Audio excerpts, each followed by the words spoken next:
कांग्रेस भवन में press meet LED van launch. आज कांग्रेस भवन में कांग्रेस प्रचार कमिटी अध्यक्ष भक्तचरण दास मीडिया को प्रेस मीट रे कहते कांग्रेस ग्यारंटी कौन, बीजेपी सरकार एवं ओडिशा कौन सब दुर्नीति रे लिप्त सहित लोकों को कौन कही सरकार आसते एवं लोकों को कौन देले ताहा उपरे वीडियो करी देखाइबा सहित 147 एलईडी भ्यान ओडिशा रे 147 बूथ रे यहाँ उपरे प्रचार करिबो एवं कांग्रेस ओडिशा रे आसले कौन ग्यारंटी देबो ताहा उपरे कहितले। आज रे लॉन्च उत्सव रे सविता शर्मा, डॉक्टर विश्वरंजन महांती, पंचानन कानूनगो, डॉक्टर रामचंद्र खुंटिया, शिवानंद राय, विश्वजित दास उपस्थित थे। जय जगन्नाथ, वंदे उत्कल जय। आज शुभारंभ ओडिशा कांग्रेस दल, भारतीय जातीय कांग्रेस अखिल भारतीय कांग्रेस कमिटी तत्वावधान निर्देश ओडिशा राज्यवासी सुख दुख साथी ओडिशा निर्वाचन प्रचार माध्यम को बहुमुखी कर विभिन्न माध्यम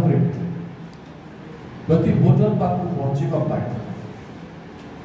एवं वास्तविक परिस्थिति जोटा मीडिया चेयरमैन कहले बीजेपी सरकार 10 वर्ष भारत वर्ष एवं ओडिशा राज्य बीजेडी सरकार 24 वर्ष आमे ओडिया कौन पाइछु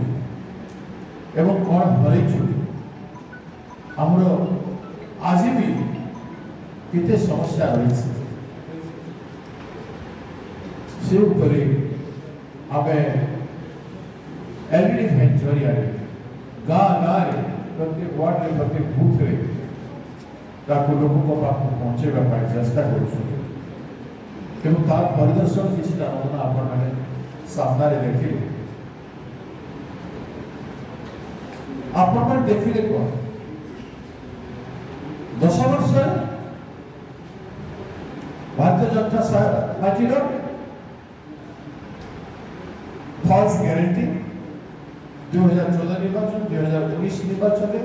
जहाँ कही कौन सी जिनिस करे ना 15 लाख टंका मिलला ना 2 कोटी जॉब मिलला जो सब प्रोजेक्ट हेछि ओडिसा भारतीय जनता पार्टी प्रधानमंत्री अन्य माने आसी उद्घाटन करछथि से सब कांग्रेस सरकार यूपीए 2 समय 1 समय स्टार्ट कर एवं केवल ओडिशावासी को भारतीय जनता पार्टी प्रतारणा कर चिट फंड जते घोटाला कर घंटा बढ़े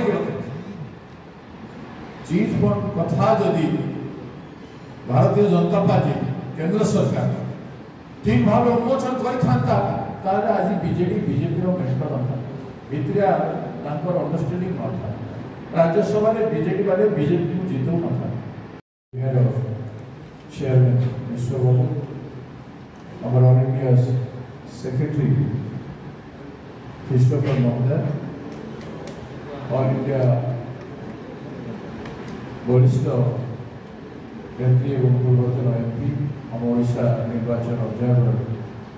पर्यवेक्षक मीनाक्षी भौमी, हर्षवर्धन भाई एक उपस्थित बंधु रामचंद्र खुटिया महोदय, बड़ भाई अमित बाबू, बड़ भाई पंचु बाबू एवं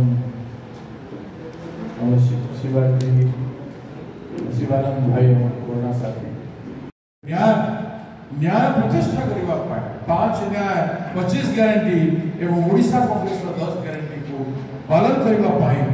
ओडिशावासी आपण जरिया आपको सुजोग देवे आशा करूँ। धन्यवाद। Bureau report Ekamra news agency.